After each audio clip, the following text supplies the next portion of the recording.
রুইটা মাছ কিভাবে পরিষ্কার করি তা আপনাদের সাথে শেয়ার করছি, দেখতেই পাচ্ছেন।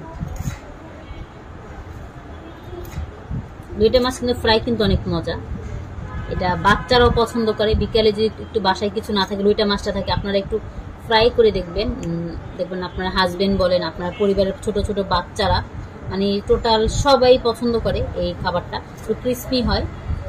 আপনারা যদি এই রেসিপিটা চান তাহলে অবশ্যই আমার এই ভিডিওতে কমেন্ট করবেন যে আপু রুইটা মাছের ফ্রাইড রেসিপিটা চাই, তাহলে আমি দিয়ে দেবো। কক্সবাজার স্টাইলে আমিও বানাই বাসায়, আর অনেক মজা হয়, সবাই বলে। দেখেন আমি সুন্দর করে, আর আমি এই মাছটা ভুনা করেও খাই, পেঁয়াজ একটু বাটা মশলা দিয়ে ভুনা করলে আমার কাছে মনে হয় স্বাদটা দ্বিগুণ হয়ে যায়। এরকম এই কাঁটাগুলো ফেলে দিবেন, পেটের দিকে যে কাঁটাগুলো থাকে।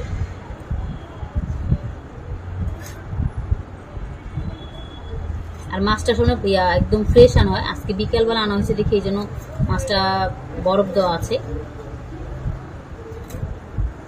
দেখতে পাচ্ছেন টুকরাগুলো কি সুন্দর।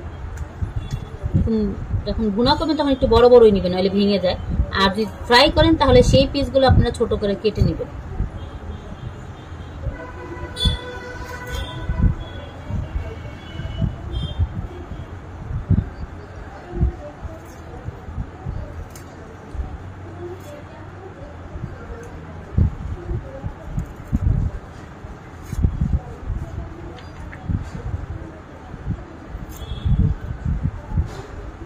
আর যারা আমার ভিডিওটা দেখছেন তাদের অনেক ধন্যবাদ।